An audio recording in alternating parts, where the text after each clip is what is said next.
Welcome to the Austin Women's Investing Group, everybody. This is a Wednesday meeting. We usually do our meetings on Saturday afternoon, so I love having this change of pace. As a group, just to introduce you to us, if this is your first time, we're a dynamic and diverse group of women who enjoy learning and sharing investing ideas in a fun and comfortable group setting. So that's what the Austin Women's Investing Group has always been about, and that's what it's still about. Even though now we're meeting here virtually via Ring Central instead of in person like we did back in the day. I'm Sarah Glagas, so I'm an investor, an advisor, and the founder of Black Barn Financial and the Austin Women's Investing Group.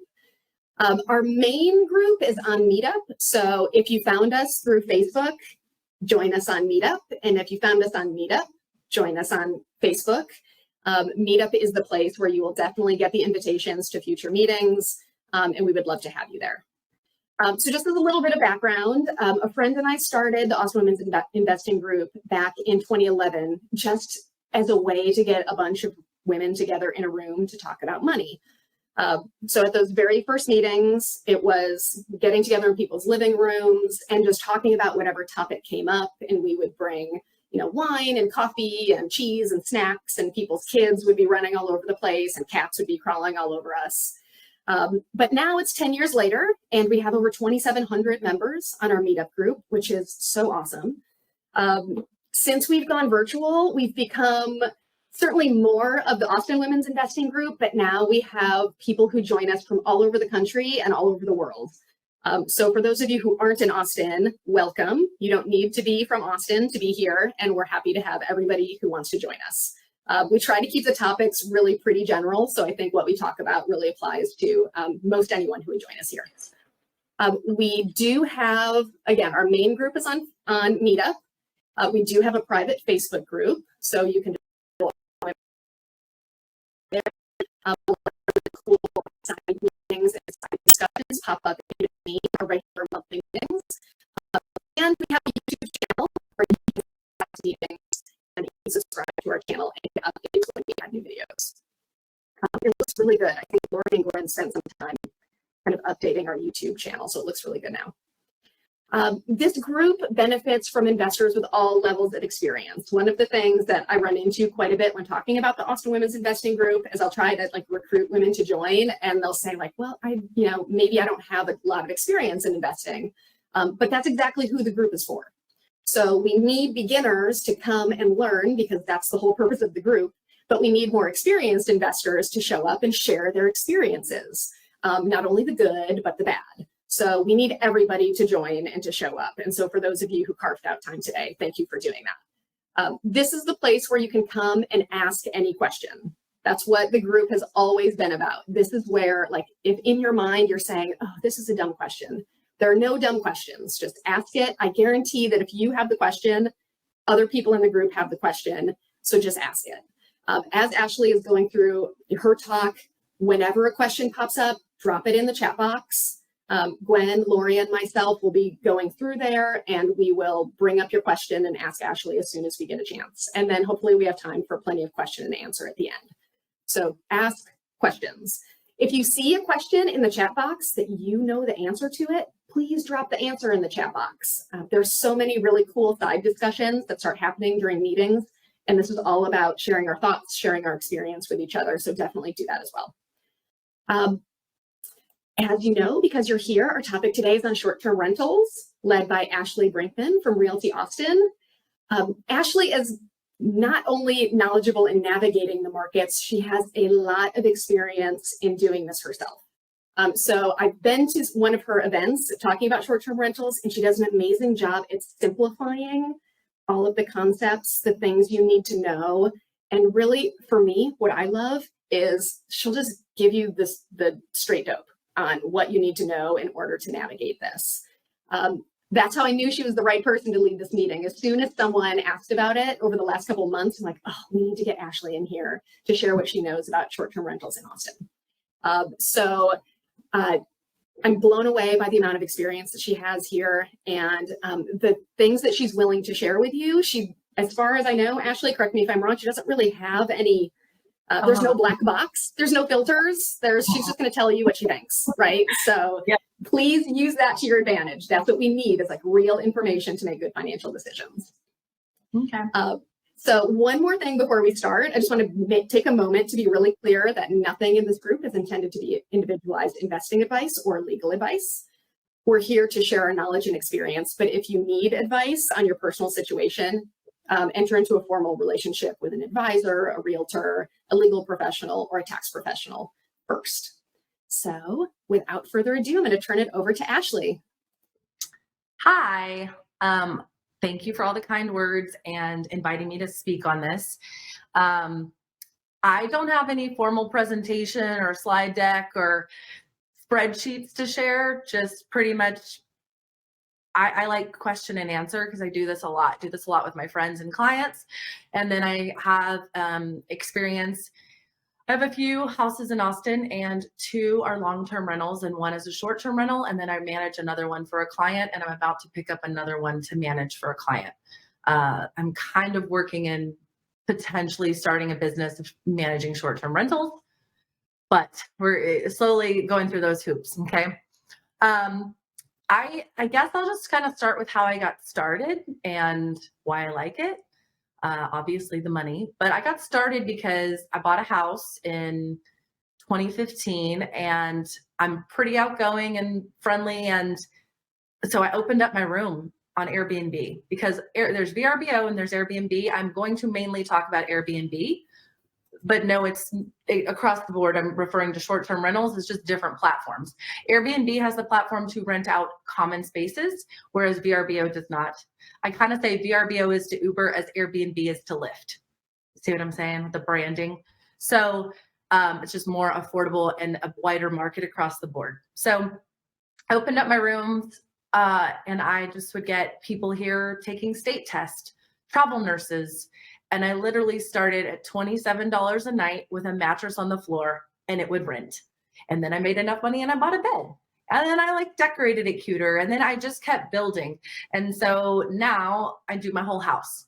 So I started with just the bedroom. And then when I would go out of town, I put locks on different closet doors. All my bathroom stuff is in bins. Everything's kind of in a bin. And then I would just shove it in the closet and rent out my house. And my vacations were typically paid for. I remember being on the ski slopes and getting the ding, $1,800 was just deposited to your account. I'm like, that's great. So now I'm traveling while making money and it just paid for my trip. And so it just kind of slowly started from there, which was nice because it also meant, when you go to buy a whole house and try to furnish it all and get started on it, you're way more costly than when you just kind of start slowly and build it up and buy the furniture or have old furniture that you're going to use on the current one. So, and then now I have a property and it's a 4-bedroom and it used to be a 3-bedroom, but we divided the large master. So then it sleeps more. So I guess my tips are the more heads you sleep, the better. And single family homes obviously do a lot better. Mine has a pool, so it does really well. I do have an umbrella policy too. Also, Airbnb really does, I'm at superhost status. So once you build those reviews, and it is all about the reviews, the more that Airbnb looks out for you. I had somebody complain the other day, it was so stupid. And, they're like, oh, we want a refund for ants in the house. And Airbnb was like, do you want to do anything about this? And I was like, I'll give them $300. So I gave $300 and then they closed the case and they're like, thank you for being a valued host. They were just like, F off. So, the guy didn't get what he wants. I feel like they're usually in host favor versus tenant favor because they want to keep their host happy and, hosting. If I don't know if there's specific questions right now, I'm happy to kind of answer as I'm going, or I'm just going to keep rambling. So I think the key to having a good Airbnb, I'm going to try to sum it up in bullet points. Number 1, it needs to be clean and have a pleasing aesthetic. Style is everything. So if you're not good with style, hire someone that is. You want neon lights, maybe even some fun colors, nice furniture. Think of somewhere you would want to stay. A comfortable bed. I also recommend white linens. So white on everything so they can bleach it. White towels, white linens. And you can do the black makeup towels and things like that. Have extras in there, have a first aid kit, toiletries, all that good stuff. Another important thing I always have a keypad lock. So You can get the kind now where it's an app on your phone. So you could program like 5 different codes in there, and you can rotate the codes and change them. So every time somebody's checking in, like maybe you have a code for a while, for a month, and then you change that code. Okay. That's kind of a key thing to have. And then most importantly is a badass cleaning crew. You want a cleaning crew that's going to stay loyal to you, that knows like you. I mean, I go around when I first started managing my friends. We met. I'm like, I want the pillows like this. I want the blinds open when they come in. I want the house looking like this. When we're low on toilet paper, laundry detergent, dishwasher detergent, you let me know. I'll order more and I'll put it in the shed. So, and then they know what day trash comes. They know to set it out. They know, Ashley, there was a dent on the fridge. They'll take a picture of stuff if they think anything's missing or broken, so I can write a review on the people. So having a maid that's just like, I shouldn't say maid, I guess that's a little old school. Having good cleaners that are going to take care of the house and help you out. And honestly, they love the work. They're like, yeah, we'll do it for discount since we're cleaning your house twice a week sometimes. And then I just send them the schedule. And then when I get a new booking, I screenshot it, update, we got a new booking. So now can you come on Monday instead? So the cleaners are super important to have. You don't want to do this yourself. It sucks. And the guests are paying for it, not you. So whatever rate, you want to get your cleaners on a flat rate. So one of the houses I manage, it's $200 per cleaning session. And that's what I charge the guest, $200. So I don't make a profit on it. I think that's kind of wrong. But if they do something else, you can go back on Airbnb and charge them for it. But I just pay Venmo for them. Speaking of, now that made me think of something else. For setting up finances and whatnot, I have Airbnb, all the income goes into a checking account. That account is an LLC. That house is an LLC, essentially. And all the expenses, I have a debit card with it, right? And so that card is linked on Venmo. And every time I buy something for the house, home goods, toilet paper, some new art, things like that. Like recently, I've been reinvesting in my house. So, I've been making anywhere from like $6,000 to $18,000 a month. And then I'd have a plan to reinvest that. And so that means I have now a mural on my back fence and nicer bedding on all the beds. I do recommend duvets because they're just easier to clean and you're always cleaning the top sheets. And so with that, it's going to help your accountant or you when you're doing your taxes, and you're just better to keep track of what is coming in every month and what you're actually spending and if it's worth it. So now I want to talk about it being worth it. I have a long-term rental, and the long-term rental is great. I never hear from them. They pay on time. They pay early. Maybe if something breaks, they hear from them. It's fine. Short-term rental, I was at my company party a few weeks ago, and Ashley, the hot water is not working. And I'm just like, so if you're going to manage it yourself, there is stuff. And when you know the house, and so this is why I think it's easier to almost do the residence you live in first, or if you move to another house, do your old house, because you know the quirks of your house. So you really need to know, where's the breaker box? Does this get tricky? Is the porch light the switch that's way over there? You want to label your house and kind of make it dummy proof. So it's like my most common question is, we can't figure out how to turn on the patio lights. I'm like, I even have it in the instructions, like the patio lights are located here and you plug them in here.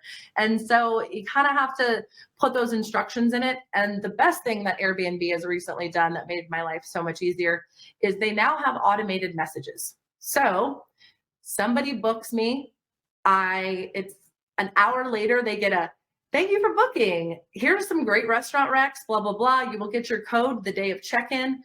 Thank you so much. Here's my number. If you have any questions or issues, let me know. And then the day of check-in, 9 a.m., they get there. Here's some great reminders. Like, this is the HEB that's the best one. If you need anything, blah, blah, blah, here's the check-in code. And then I have another message that goes out 24 hours later. Again, it's all about the reviews. In the morning, it says, hey, is everything going okay? So it's a very generic message, but you're checking in on your guests, and it's all automated. And then they'll write back, oh, yeah, things are great. And I'm just like, what? Oh, yeah, I forgot. I have that message set up. So that just kind of shows your care as a host, because you're reviewing these people, and the better your reviews get, the more you get super host. And just like anything, the more you get the superhost status, you pop up on searches a lot easier. And it's just a lot easier to be visible, and people book those faster because they know, oh, okay, this is going to be like a hotel. And I just read, 500 5-star reviews on this place. So. Hey, Ashley, a quick, I think there's a question that goes really well with that visibility point. Jamie's asking if you recommend cross-listing with Airbnb and VRBO. I would recommend it if you're really good at managing calendars. I'm about to do it for my friends that I'm managing their place, because they asked me to, and I'm like, sure, I'll experiment with it. But I've had such good luck with Airbnb that I haven't needed Airbnb like VRBO. I'm literally booked every Thursday through Sunday. Another thing Airbnb recently did that I love is you can have night minimum. So if somebody wants to request a Thursday, Friday, or Saturday night, it's a 3-night minimum. If they want to book Sunday, Monday, or Tuesday, you can change that to 2 nights. So, and I mean, that just kind of helps keep your fees too, and you just kind of have a steady income. And so typically my bookings are like a Thursday or Friday through Sunday, every week. Can I ask a question on the pricing part of it? How do you figure out, especially if you're starting, how do you figure out what the right rate is? That's I a was great literally question. typing this into the chat box as you asked. Yeah, it's probably the number one question I get, and you're not going to like my answer. Experimentation. So I am actually very anti-smart pricing, which is what Airbnb does. It's super low. It's not that great. Also, if you use AirDNA to look up, like, okay, AirDNA is a great site. You type in the address and it'll tell you, oh, this is how much you can expect to get. That's also kind of incorrect in my opinion. Because smart pricing suggests my house should rent for like $150 a night, and I get $425 sometimes. So my recommendations, and it's kind of a bummer sometimes, but you just look around on the map and what is other homes similar to yours going for, and you throw it out there. If it books fast, maybe you're a little low. If it books, if it takes a while. So what I typically do, and we're about to go into the slow season. So typically December through February are slow, and then it gets really busy again. I find that March, July, and October are the best months. So at least for me, because I have a pool. So if you have a different like style, those may not be your best months. So it just kind of depends. I play around with it essentially. So kind of will go in a calendar. Also, this isn't for everyone. I don't have my calendar wide open. I like to manage it because I like to, again, experiment with my prices.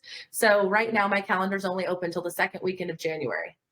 So and December's not really booking. It's kind of weird, but it always books last minute, and it'll always be somebody who's coming in for the holidays and they don't want to stay with their family, but they're going to stay close by. So, or New Year's or something like that. They're going to throw together a plan and just rent a house. So with that, you set it out there. And then usually after a week, if I don't get a booking, I reduce the price by $25 a night. So it's just constantly this little game. And then once you kind of know your booking rate, and the analytics in Airbnb is really great, because it'll be like, oh, the average person books 48 days out with you. And, you make this is your average nightly. So you kind of go from there. And you can also incentivize, like book 3 nights, get the 4th night for half off or something like that. Any other specific questions? What was that site you just threw out? It was AirDNA?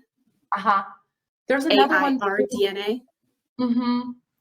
And I've typed in my address before, and I was just like, no, I make way more than that. So, I also just want to say, when it comes to single family homes versus condos, I used to work for a condo developer, and the biggest issue you're going to run in with a condo is condos don't let you rent for less than 6 months typically. There's only about 3 to 4 buildings in Austin that allow short-term rentals, and they're pretty crappy buildings. It's too easy to get caught, because it's not really allowed. You got shared walls, you have security parking. I do not recommend condos for a short-term rental. I recommend single-family homes. That's kind of the purpose, that people want to not stay in a hotel and they want to stay in a yard with a, stay in a house that has a yard and, games, and just they can be together and those kinds of things.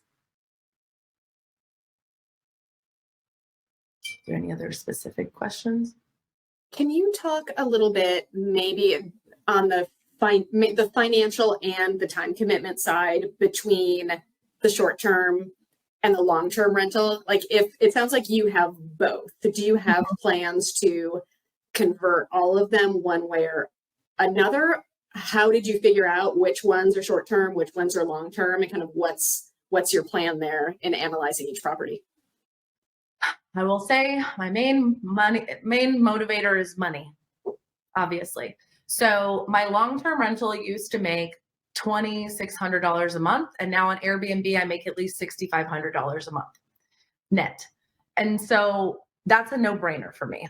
But the involvement in the beginning is kind of quite a bit. But now I barely have to go to that house. It's set up. I don't need to buy any more sheets. I don't need to check on anything as much. I like the fact that it's getting cleaned once a week, whereas the house with my renters in it right now, it's like they got a couple dogs. They just had a kid. They both work from home. I don't even want to know like how, what I'm gonna have to take care of once they move out. So it's kind of nice to have an eye on the property a lot if it's local, in a short term. I mean, you can book it yourself, to stay there, or when you're, when family's coming into town. So, there's always a payoff. So am I answering?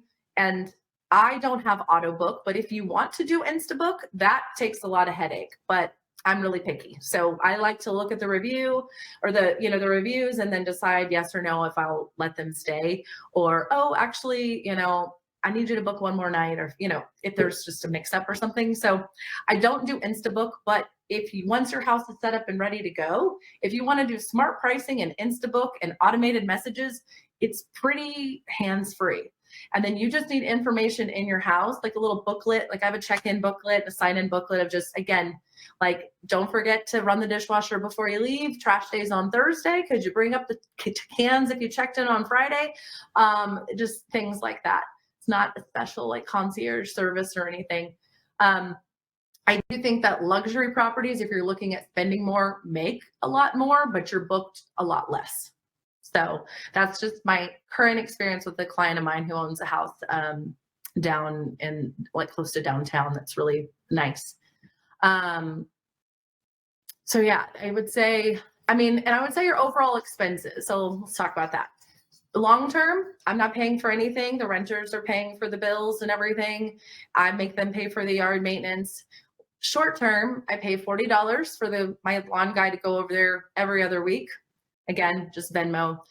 My cleaners go, but again, the guests pay for that. So I have internet, electricity and water, and gas. And so that's really my running expenses. It can get a little high, especially in the summer months, but other than that, it's, I have Nest thermostats. It's kind of, again, dummy proof your house and how to use it.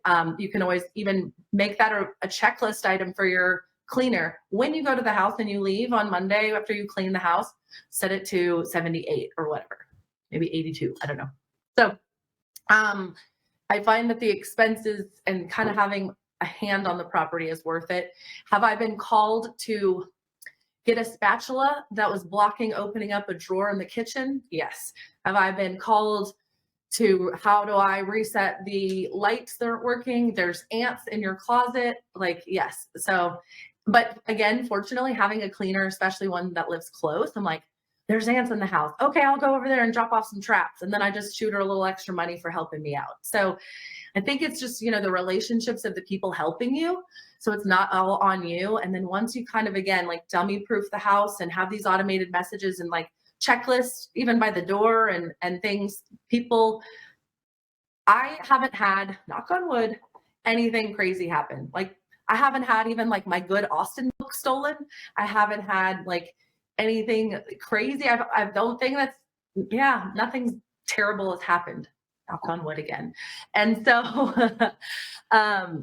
so I find that it's because a lot of times those guests want good reviews too.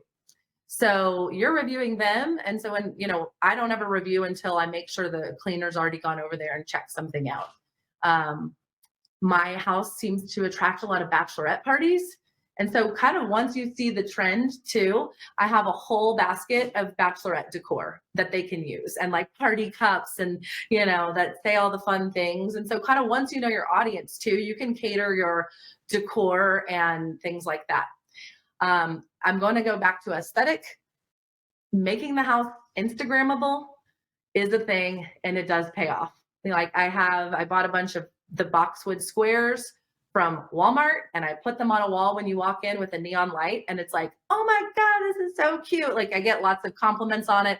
I've had a few artists paint different murals because, again, the more people are there and taking pictures, that can also be, if you decided to do a whole Instagram account on your rental property and things, that's how you get, again, more business. Your friends are booking it versus strangers, things like that. Sorry, yeah, I didn't know if we were supposed to raise our hand. I can't find how to do this on my phone, but this is Jana. I've got a few questions. So first of all, I'm in the process right now of closing on a townhouse in Colorado. So I live here in Austin, and so doing it remotely. I'm sorry. Is that the one in Irwin? Is it I saw some in the chat. No, Uray. No, it's in Silverthorne. That place? I don't know how to say it. So it's right off the I-70 corridor, and it's a few questions. So I'm going to be managing this remotely. I'm probably just going to have to. Do you have any input on property management companies and the ones that do it completely turnkey? I have Airbnb'd my place personally before, and so I know how to do it, but I don't necessarily want to be on call. So that's the first question. And then I've got a few more. So let's start there.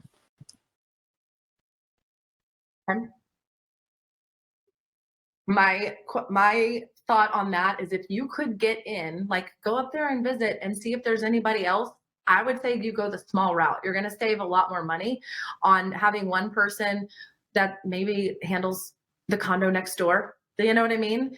Versus the bigger companies that take, I don't know what the percentage is. I would assume somewhere around 20. Yeah.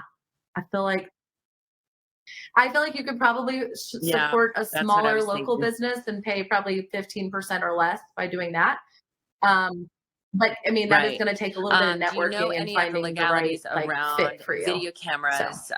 It's this place being built as a rooftop deck and we're going to put a hot tub there. And so I'm assuming I can put a video camera up there. Do you know? I think you can do it on the exterior, or you're not allowed to record. I don't know the legalities. I'm sorry. I don't just have the Ring doorbell on mine. So, which is nice because then you can monitor how many people are coming in. It's like, you said there's 8 and there's 10. This is only a 2-bedroom. And so I know the more beds, the better. Do you suggest a fold out couch, or does that encourage parties? What's that? Is it a 2-2 or a 2-1? It's a 2.5. Is it a 2-2 or a 2-1? The 3-story townhome. Okay. They're both small. The guest and master are both small. How big is the guest bedroom? I would do a king maybe in the master and a queen we in were the guest, thinking about getting a custom built, and then queen bunk bed in the guest.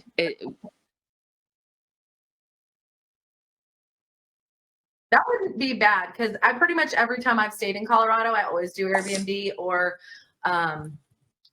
what's it called? Oh, I've never done that. Uski, like the letter U, SKI. It will basically, you can pay for your ski lift, your rental, and the stay all in one. And it's like, that's in Breck though. Oh, wow. I've never heard of it. UB ski, baby. Anyway. But I think every time I've stayed in Colorado and I'm single, I'm always, top bunk. I think bunk beds are fine. I think that would get you. Do you think the bunk beds and a fold-out couch, or does that encourage parties?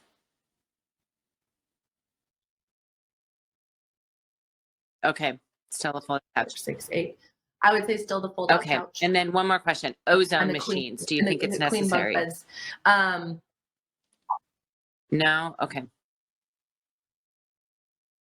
No. But that could also be one of those things. Like, I literally kind of have a little side list of like things I plan to add to the Airbnb a little bit later. Just like, I don't know, mattress toppers. Oh, I do recommend those covers that go over all your pillows. They're like pillow protectors, so no one sees how your nasty Okay, pillows perfect. Thank you. and mattress protectors. Oh, maybe in Colorado though, Yeah, a it's on the humidifier. list. Doesn't that stuff get so dry up there? Yeah. Okay. Ashley, this is Caitlin. Hello. I've also Airbnb. I missed the beginning, but I've Airbnb'd my house and rooms in my house, and now my house and my back house in Austin for probably 10 years or whenever they started. But I have, this sounds crazy, but perfect for Austin Women's Investing Group is I'm just looking at my stats right now, and I will probably have net, oh God, I can never get right what's net and what's gross. The total amount of money. Sarah's laughing because she has to explain it. I know it, but I have to like sit still and quiet for a long time before I remember the difference. Airbnb is telling me my earnings by the end of the year are going to be about $100,000, which sounds like amazing.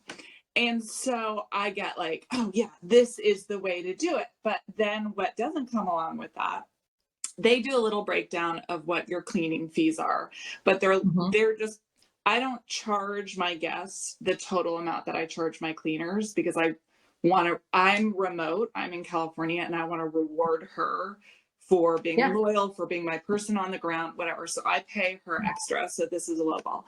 And then the amount of supplies, like I do coffee, granola, all this stuff, like, I'm just conscious that I know that I don't know the true cost of running it. And I'm just wondering how you keep track of that. Like the HVAC guy is going tomorrow. The plumber was in, that there's all this stuff that you would have for a long-term rental as well. I'm not as aware, because I've been doing it for so long, the price of my time and actually what the expenses are. Like $100,000 sounds amazing, but what if it was only earning 30,000? Right. Well, a few things. Number one, quit buying coffee and granola. Like your guests will buy coffee, and then the next people get there and they're like, oh, this is great. Or we'll go buy Dunkin' Donuts. There's just Folgers here. Like, you don't need to buy them coffee. I did start doing that too. And then I was like, damn, K-Cups are $27 for a little batch. I'm going to stop this.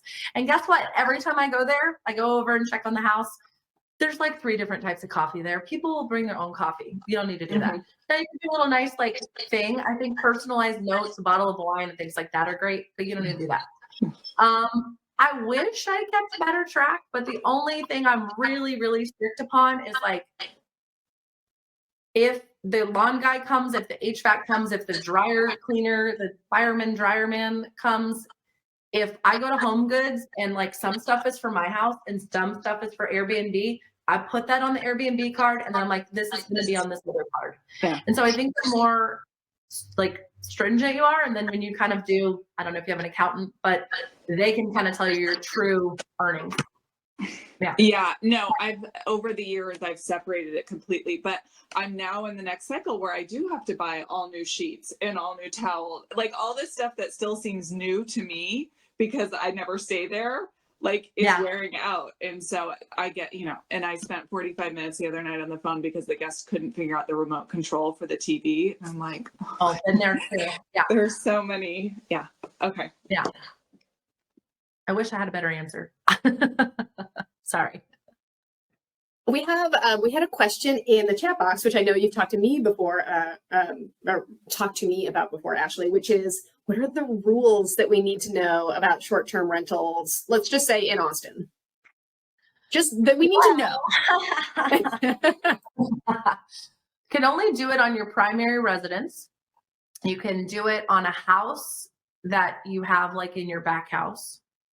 I guess here's my thing. If you want to pay hotel tax and do it with a permit and by the city code, then it needs to be your primary residence, your homestead, and you have to submit your insurance, your driver's license. Like, y'all can always email me. I have a whole like list of like how to apply for a permit in Austin because they don't make it easy or clear on the city website. It cannot be an investment property. It doesn't mean that people don't do that all the time. So, so there's that. And then I think they're doing type 2. So if you have a duplex, which I have been trying to encourage one of my investor clients into doing, but if you have a duplex, you can rent out both of those sides too, I believe. I hate to say it, not super well versed on it. And then condos aren't going to usually allow that either. They're going to want 6-month minimum typically, because that's how their insurance policy kind of covers that. What else was I going to say? Do you know, this is a follow-up to that question. Do you know if Travis County has similar regulations or not? Because I have a house that I've been thinking of converting that's in unincorporated Travis County, but it's got an Austin address. Do you know if they're... But it's what? Who are your utilities through? City of Austin? Some are through City of Austin, some are through Pedernales, I think. But it's not in the city. It's got a city address, but it's in... I'm not from Travis County, not that I'm aware of, but I'm not super well versed. So, yeah. And I don't know. I mean, there's lots of talks of those rules changing too. I mean, I get the point. I think that if it was less strict in Austin, we already have an affordable housing problem, right? And so you talk about all the California investors scooping up more properties just to rent out short term, you're going to have a bigger problem as well. So that's why it's kind of funny. A couple years ago, I encouraged a client. She was like, how's Airbnb going? I'm like, it's great. It pays for all my vacations. I rent out my house while I'm gone. And she was just like, ew, no, I could never have anybody in my house. And I'm like, I get the cleaners to come over before I leave on vacation. I put everything in my closet. There's guest sheets and then there's my sheets. And here she is now. She's like, this is paying for our kitchen renovation. Like they went away for a month and somebody stayed in their house for a month. But I do say, like, if you are not the kind of person who likes people or wants people in your things, then Airbnb is not the thing for you. But if you're like, I could travel and work remote for a couple weeks. I mean, and COVID actually, it's surprisingly made Airbnb even more popular and crazier because people are like, you know what? I hate working in my house. I want a new change of scenery. So you'll even find if short-term rentals aren't the thing for you, another route to go is 30 days or less. And the city of Austin defines a short-term rental as anything shorter than 30 days. So if you still want to get around the rules of not having a short-term rental, but it's still a short-term rental, do a 30-day furnished rental. You can check out furnishfinders.com. You could also set your calendar on Airbnb to just view 30 days is your minimum. So there's plenty of people moving here, renovating houses, waiting on their house to be finished, displaced, that the 30-day, like you probably would have luck doing that as well. I work at Realty Austin. There's plenty of agents who are like, does anyone know of a short-term rental for my clients until their house is done in February? So, and you can make pretty good money too. So that's not a bad route to go if you don't want the kind of constant like upkeep and you're just like, I just wouldn't mind making pretty decent money for 30 days and the house is furnished and ready to go. So Ashley, for a short-term rental in Austin, when I think of that, I always think of something really close to downtown. Is that true, or can you get something farther out from downtown and still have it be a short-term rental? Yeah. The one I manage is on the east side and kind of like not in the best, on the prettiest street. I'll just say that, and a little bit further out. And it still does well. Mine is by the Domain, and that one still does really well. And I'm about to turn my other long-term rental over there into a short-term rental, also by the Domain. So here's the thing. Overall, there's still a shortage. Like when you look at hotels and how expensive they are and what people are coming to town for, especially bachelor and bachelorette parties, we're like number 3 in the nation for like that destination. People want to stay with groups and they need a house. And so, the most common question I get is how far away from you downtown? Like 20 minutes, but 40 if there's traffic's really bad, it's 5 o'clock, So, but some people are there. So if you had something appealing, stock tank pool, hot tub, cool yard with like games and an outdoor area and a fire pit. Like sometimes people just want to stay in, they're gone all day exploring and then they want to hang out at the house. So it doesn't really matter where the house is. I had a client of mine who lost his job, and I was like, you should just start Airbnb your house.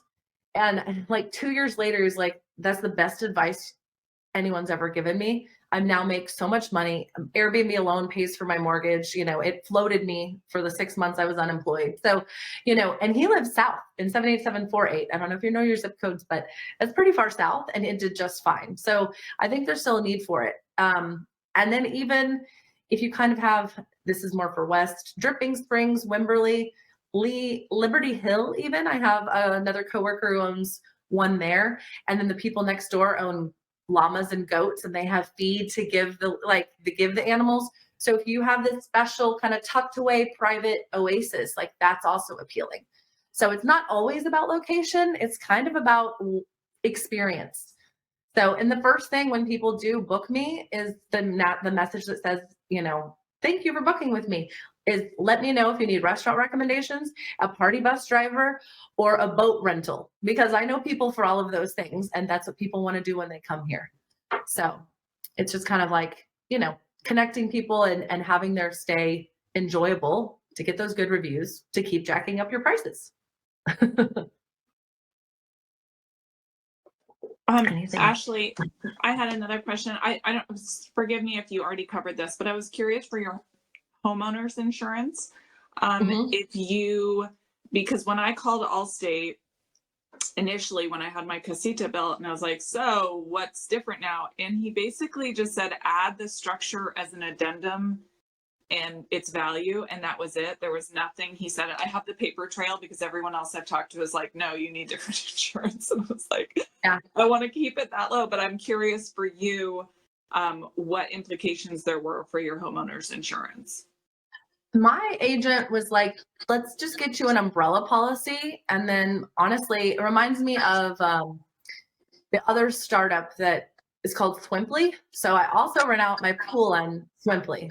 So Swimply is the new app. And like, if you have a property with a pool, but their coverage is like, Airbnb, Swimply has a huge coverage. Something is damaged or breaks. So all I did was add an umbrella policy. That was it. Okay. But I still have it like as a renter's, I guess.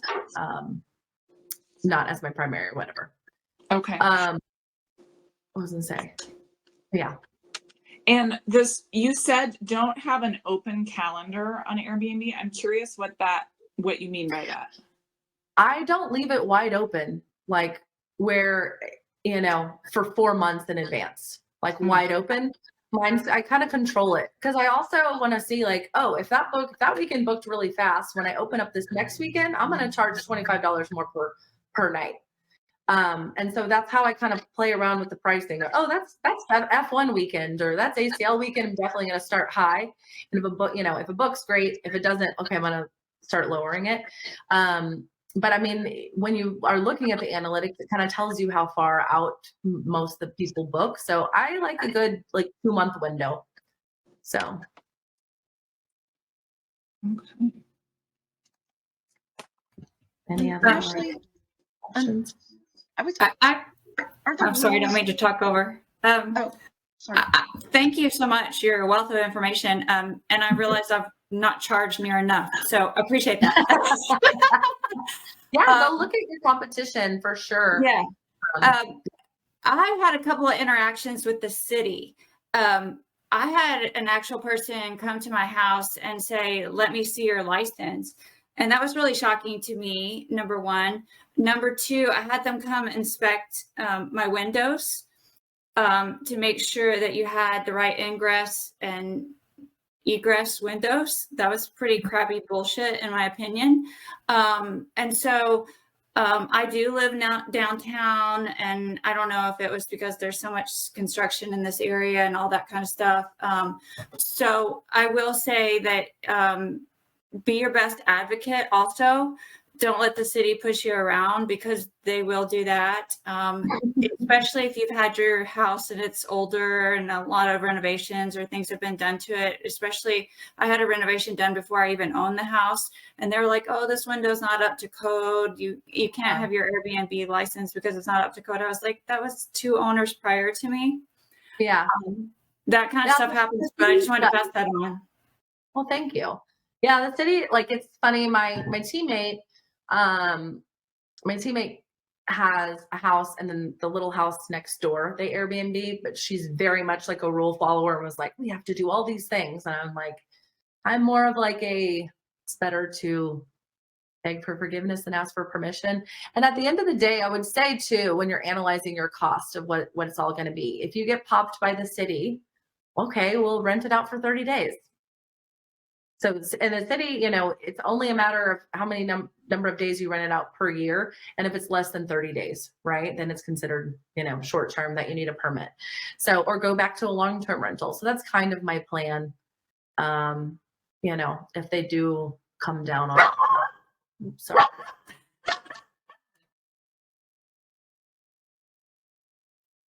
I know that while Ashley is petting her dog, I know there are a couple other questions that were in the chat box. Is there anyone who has a question in the chat box that would like to unmute and ask Ashley directly?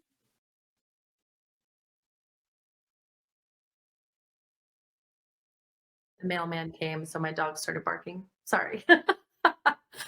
It's like, she don't like him. I'll ask you a question, Ashley. I actually have a house in Austin that I lived in and I moved. So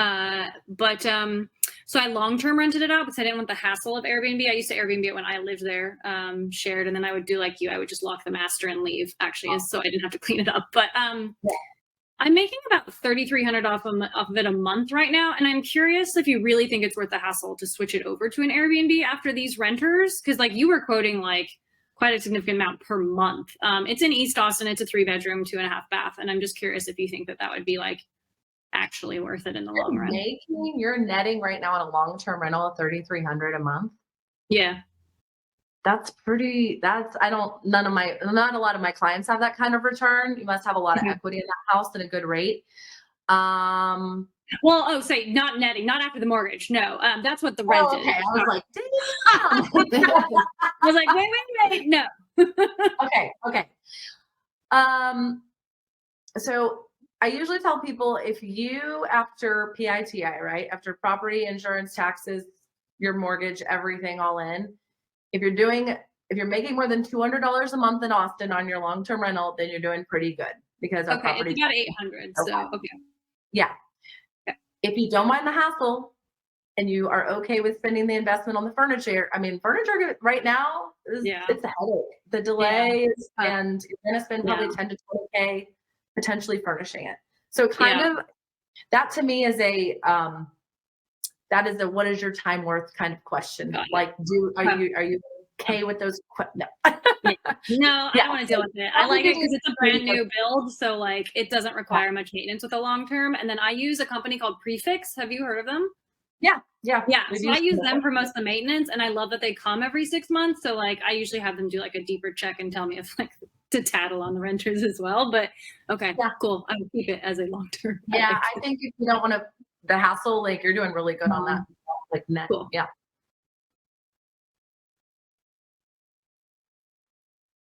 I don't know.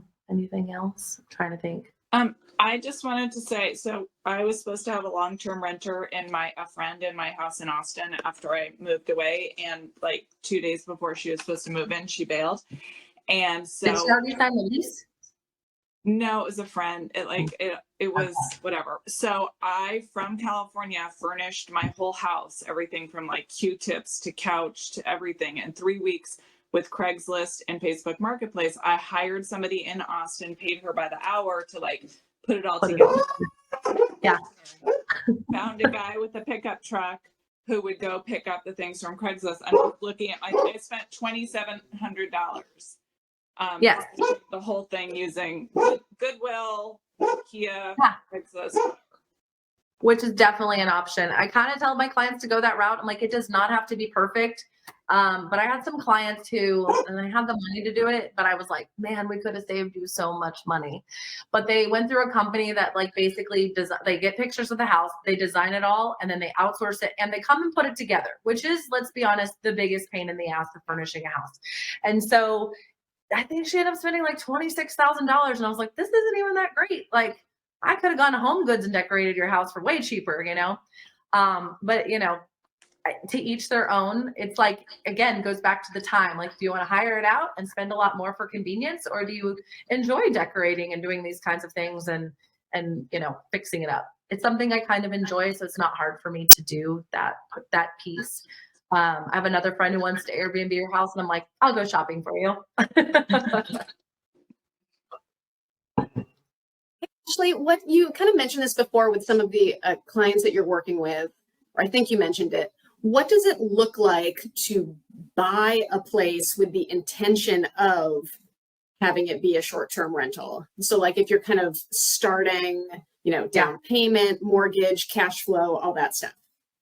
Well, number one, if you are financing this not as an investment property, as I'm going to live in this house, you do not tell the lender that you plan on Airbnb the house, because now you're committing mortgage fraud, essentially. Like it needs to be the intent to live there. So it would be a red flag if you had recently bought a house and then you're trying to buy again and it wasn't really a move up buy. This is something the underwriters will look at. So if you're going to do it as a primary, the lowest you can put down is 3%. I would say you want to do probably anywhere from 5 to 20. Obviously, if you do 20%, you don't have PMI, mortgage insurance. So if it's an investment property, you're going to need at least 25% to put down.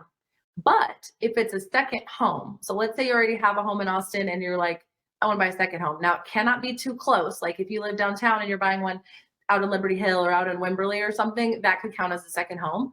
I have some friends who are actually buying in Arkansas right now. I feel like Bentonville is kind of blowing up. And, I see a lot of people in the chat in Colorado. I have a friend under contract in Colorado as well for a property.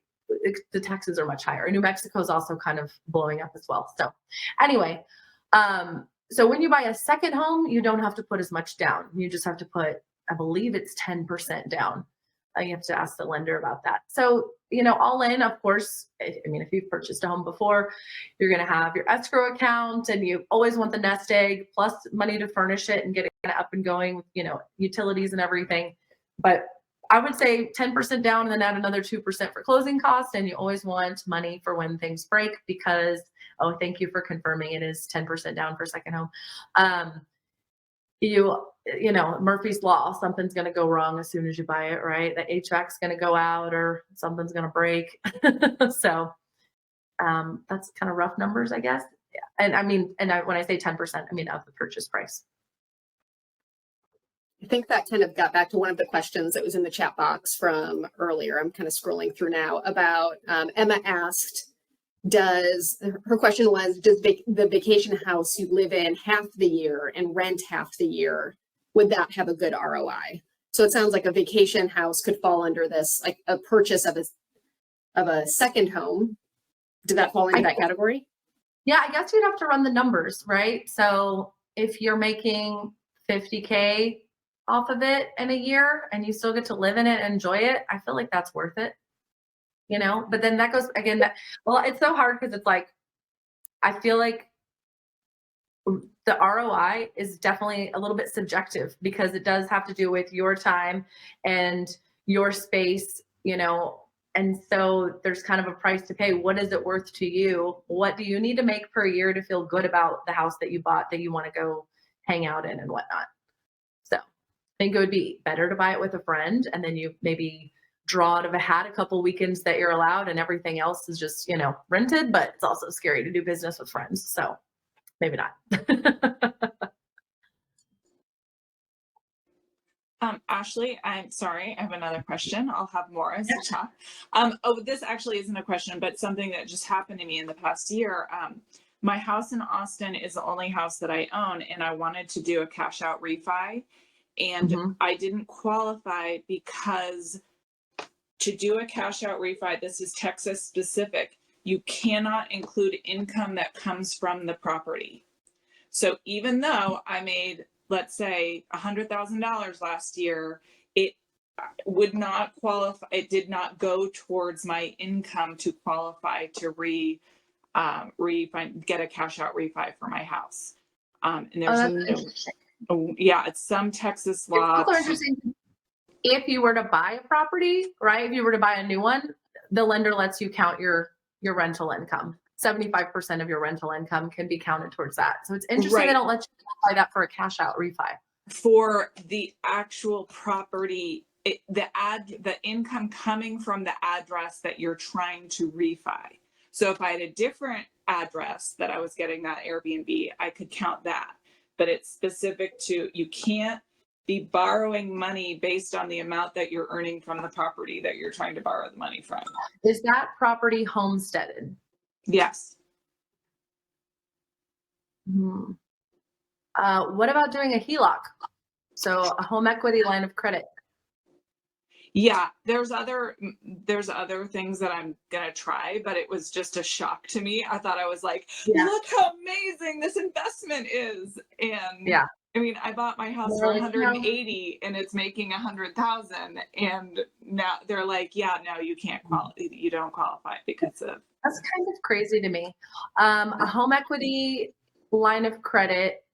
So, and just an FYI, so a home equity line of credit, the difference between a home equity line of credit and a cash out refi.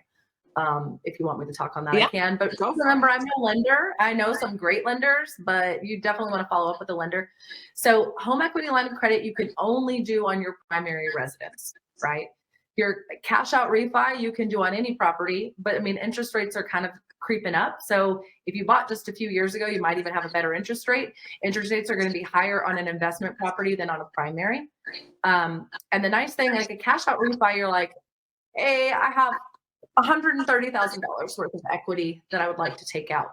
But they might say, no, you can only take out 80 to put you at a certain ratio.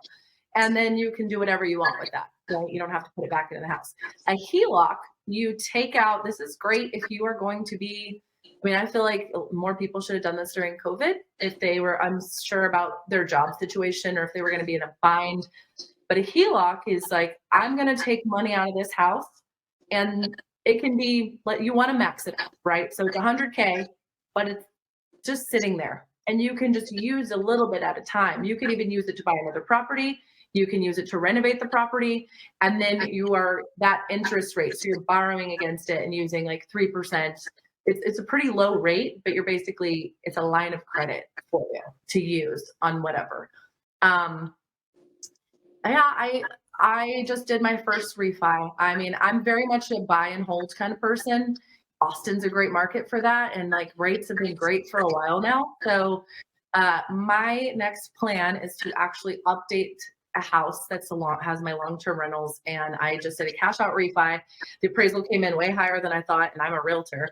And so I took that money out, and I'm again making the master bedroom. It's really big, making it 4 bedrooms, doing really nice in the backyard, and just kind of, again, aesthetic matters. So I think that especially in this market and in the generation that we kind of have below us and what buyers are looking for, spending the money in your property is always a good return. That's just kind of I just see it all the time. Like it can be a dump of a house with all old HVAC and hot water heater. It'll get 50K over asking because it's decorated with West Elm and has all the cute stuff that you see on Pinterest all the time. Thank you, Emma. I just saw her say amen, sister. Hopefully she's talking to me. Maybe not. So yeah, does that help? I love what you said about the HELOC. That's something we've talked about a lot in the group, it being like another tool in your tool belt. If you have owned a home in Austin, that you can have access to this credit without needing to use it. Something I did learn though, in Texas. So the house I currently live in right now, I bought last October, and I renovated it, and I moved in April. And I bought it at such a good time. I bought it right before the big, I mean, not that Austin hasn't boomed for the last 20 years, but I bought it right before a big increase in this neighborhood, put a lot of cash into it. And so now I was like, oh, I'm going to HELOC this. And I want to, they wouldn't do it. You have to own the property for at least a year. And then I couldn't really take out the max equity. They don't really value it like you value market value. So you kind of always want to check on that first, because what you think that you can actually take out of your house, the lenders are going to usually tell you otherwise, which is kind of, again, bullshit, but it is what it is. They're just protecting themselves.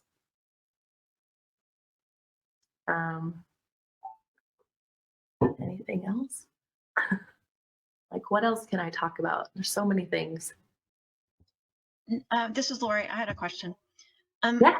When I was reading about short-term rentals, like in vacation spots, like, New Braunfels, and it's a place you might want to go, but then you want to rent it out.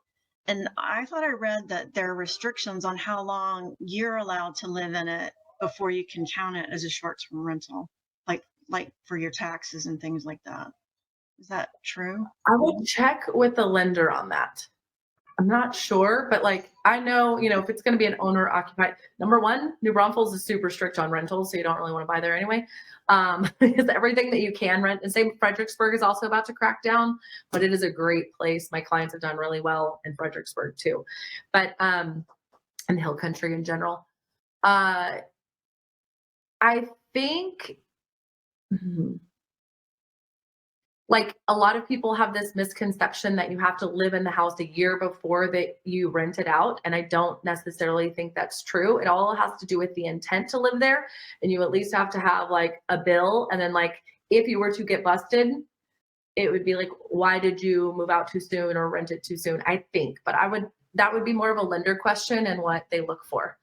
I have found as a realtor, I remember getting a letter in the mail about a property and they were like, it was somebody who did an FHA loan and they bought it and then they sold it within a year, but they were like, it was like 5 years ago. I had to like look up the property. I'm like, I don't remember this property. So it's like, they're very behind on trying to catch people doing that anyway.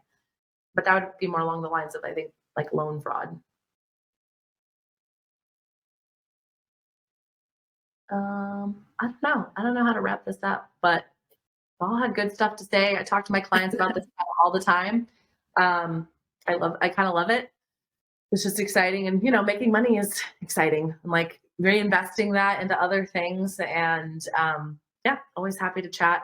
I love doing walkthroughs and being like, I just did it with a friend today, like queen bed in here, bunk beds in here. So just remember to like maximize, your space for sure. I know that there's got to be a couple other people out there who've been waiting to ask a question. Or Caitlin, you've just got like 20 more questions, don't you? Last year was particularly intense, but I have to say I was really, especially during the pandemic, my story that I tell is that I lost $15,000 in 5 minutes in Target when South by was canceled in 2000. That it was announced that it was canceled, and all my book, it was just like, and weirdly, so then I put all my prices way down, and then that March of 2020 ended up being, because so many people were stranded in Austin and needed places to stay. And so they stayed longer term, but it took me a really long time to get my prices back up to where they were. And then to even go above that. And it's sort of like the higher I go, people who book ahead don't worry about money. So if it's the location they want, they're just doing it. Prices that I never thought I would for South by or F1 or all this stuff because I'm next to downtown, but now I keep them at those levels and I'm just shocked that people still do. Are you, when you set up your Airbnb account, it kind of asks you what kind of cancellation policy you want, right? Like 24-hour, 48-hour, strict or flexible? What do you have, flexible or what? I do moderate. Okay. Yeah. I had one try to cancel the day of last weekend, actually. And I checked, this is the one I manage, and I checked with the owners and like, somebody wants to cancel, 2 people in their group got COVID and now aren't coming. And they were like, okay, just give them back their money and put it back on the market. I was like, no, we're going to reduce the price and be accommodating so they can still stay there. Because they still needed, they still need a place to stay, but they have less people to divide it up by. So I was like, I just countered them. I was like, how about I reduce the price by this much per night and you can still rent it and stay there. And they're like, that would be great. And so my clients were like, yay. And then I got the 5-star reviews. So I feel like the flexible is sometimes can be frustrating because people sometimes pull stuff out of their ass and like, really, you didn't know that was going to happen. And now you want to cancel like the day before you're checking in. But, I try to be accommodating and understanding. So, but that's good. I find it just works better. And my other tip is that like whenever little stuff comes up that I don't think is a big deal, but I want to sleep at night without somebody complaining to me, I just throw money at it. Like, oh, I'm so sorry I'm crediting you with $25. Like, oh, it just helps me sleep. Like there's no, even if I think they're wrong, whatever. And it's been like amazing little things that come up and people are like so amazed that they're like being heard in that way. It has been opposite for me. I throw money at it and they want more. And then I'm like, yeah, like that problem. I was like, okay, here's $150. I'm so sorry you had to deal with ants. I responded immediately. I sent someone over within 2 hours and now you want a full refund because of ants? No. Yeah. And so it's just funny. It was like, we want more. So like, okay, here's another $150 to shut up. And then same thing, I had a booking in last July. So I feel like you have to take the good with the bad. I feel like for every 10 positive reviews, there's going to be a Debbie Downer complainer, the person who's always trying to get everything for free in there. You're just going to always have to kind of deal with those people. But I think that's a good, I haven't had anything too terrible happen. Like, okay, sorry.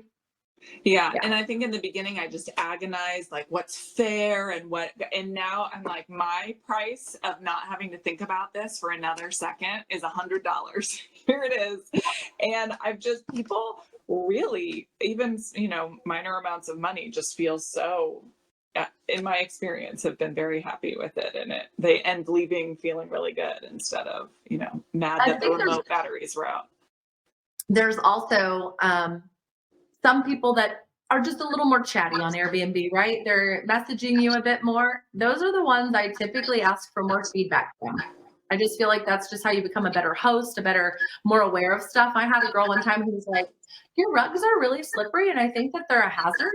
And you should put the little rug thingies underneath them. And I was like, thanks, just like the littlest thing. So I think asking for feedback is a good, I don't know, just like, it's good to get it. And not everyone puts it in the private remarks, which is really frustrating sometimes. So, yeah.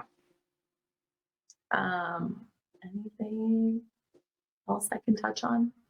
What else, everybody?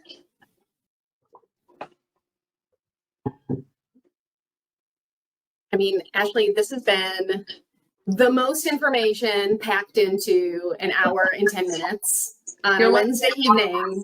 Yeah, that we've had in a long time. Sorry.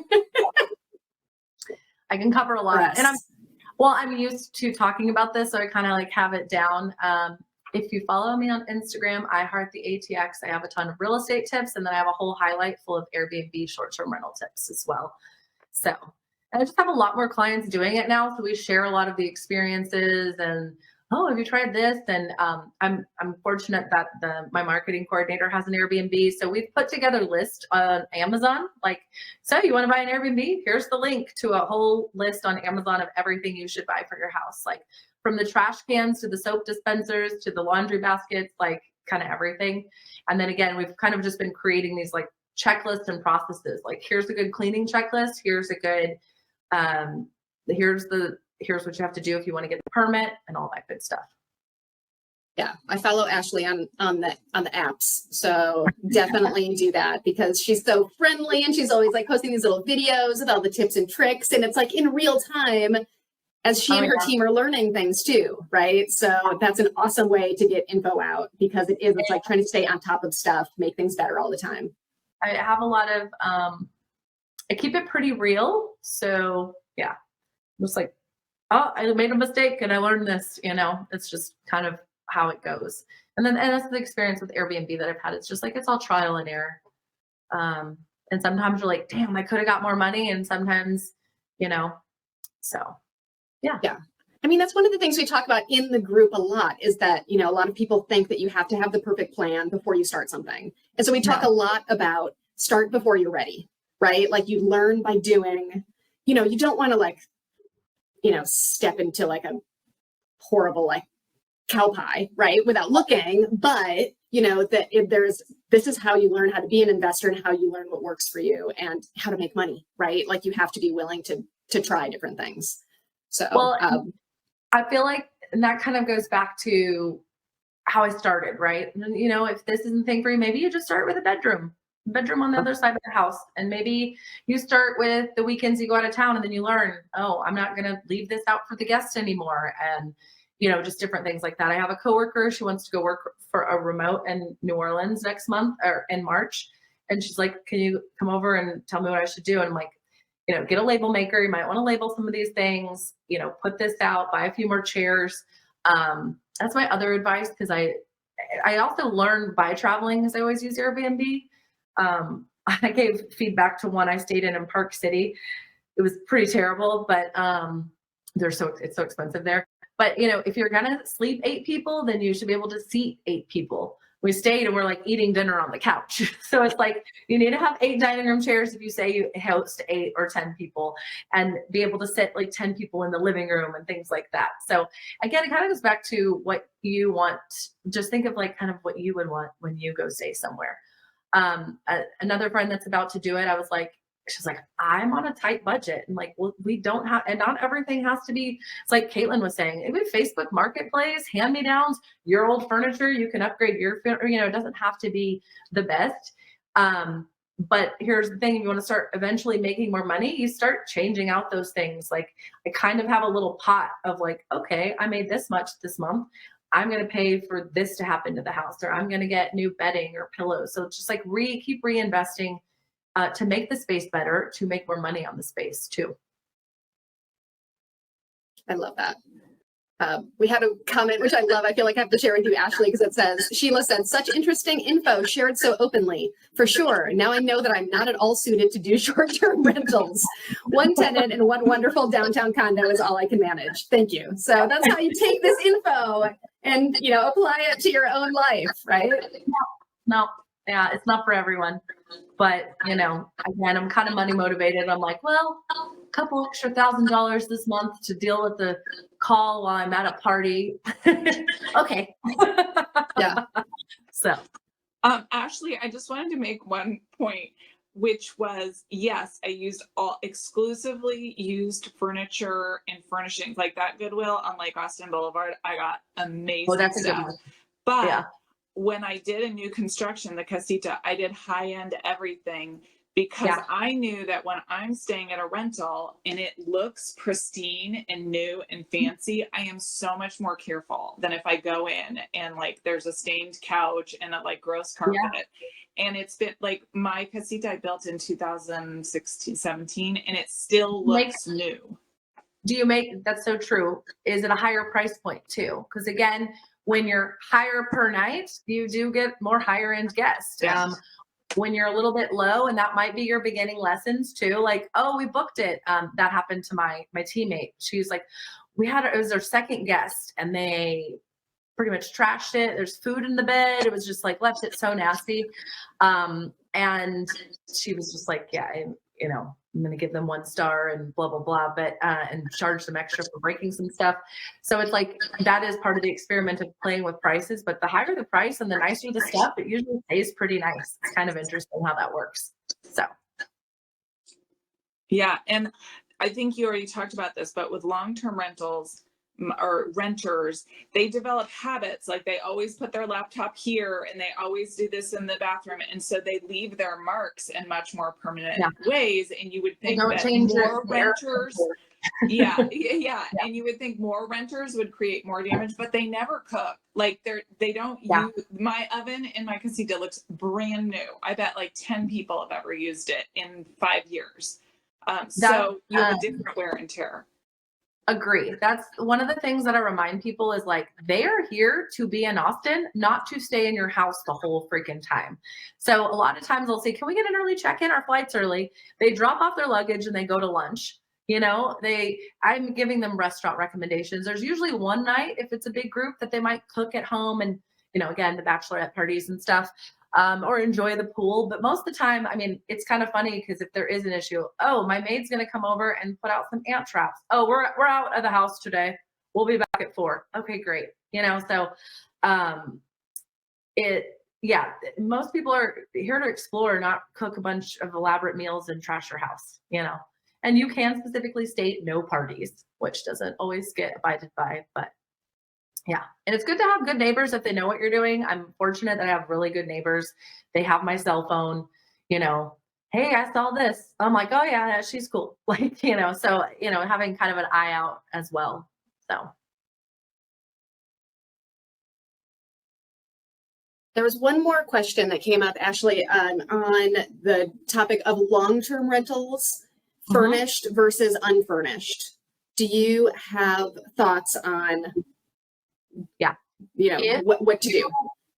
I would say if you want it to stay steadily booked, like if you want, I guess it's just all about longevity. If you're going to do like an August to August, you want people in there for a year, unfurnished. It's fine. It'll rent easily. Just need a fridge, sometimes a washer dryer, but most of the time just a fridge. If you are trying to earn a little bit more, but you're okay with some months not making as much or kind of it, maybe not renting, then you could do a furnished rental. But overall, I would say unfurnished is fine. Again, there's so many people moving to here. The rental market has been crazy. Like the last few houses, we help usually if our clients buy with us, we'll help them lease out their property.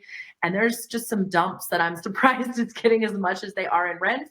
I mean, and then really cute stuff. Central, Crestview, 10 applications on a house offering $1,000 over rent, so the rental market for long-term is great too. If you want to still cash flow, but you don't want to deal with the hassle, then don't furnish it and long-term rent it. So, yeah. Ashley, sorry, what is a good way to get a sense for what you could get for long-term rentals for your house? I look on Zillow and that looks absurd. So yeah, I would ask just a realtor because I would just pull comps from the MLS. I mean, Zillow kind of helps. Maybe realtor.com has a little bit more rentals on there too. But typically, like when our clients are like, hey, we want to move or we want to buy a new house and rent out our house, what could we get for it? We just run rental comps and kind of go from there. And and also, again, same experimentation, start high. If I put it really, and it's kind of funny, even as a realtor, I never list my rentals on the MLS. I just put them on Zillow because I have pretty good luck there, even though I hate Zillow. Start high. And then if you have a lot of interest and inquiries and want to see the house, then your price, pretty right, or you could try to get multiple offers and get more for rent. If you're not really getting that many inquiries, then your price too high and just drop it 100 after 2 weeks or something. So, my thoughts. Awesome. All right, everybody. Last call for questions. I'll just talk really slowly for about 10 more seconds. For those of you who are still on the call, we have tentatively scheduled our December meeting for December 11th. It's our end of year celebration. We don't know exactly what we're going to do to celebrate yet, but we hope to see a bunch of people there. Last year, Gwen did Holiday Jeopardy on the Zoom, and it was really fun. So we're hoping to, maybe have some door prizes, some investing competitions or something. We're going to try to figure something out to get everybody together on December 11th so we can kind of share our victories for the year and get ready for 2022. So I can see that Gwen is posting Ashley's Instagram on there on the chat. So everybody follow her. Yeah, so fun. We will also send this video out and Ashley's contact info after the call. So we'll probably get that out in the next week or two because this has been super awesome. And I know that everybody is so grateful for you coming on and just sharing all the things with no sugarcoating and just laying it out there. It's so helpful. Thank you. I mean, a lot of it honestly is just common sense. It's just it's just getting started. It's the fear of but what if this and what if, it's just try. If you don't like it, guess what? Just go to long-term rental. It's fine. It's not, detrimental, but the money's nice. So awesome. Money is nice, Austin Women's Investing Group. Money is nice. I want vacation. So this is how I go on more vacations. That's awesome. Yeah. Well, everybody, thanks for joining. Ashley, thank you. Thank you so much. Thank you. And we hope to see all of you at a future meeting. And we'll catch you next time. Sounds good. Thank you. Bye-bye. Thank you, Ashley. Bye, everybody. Thanks. Bye.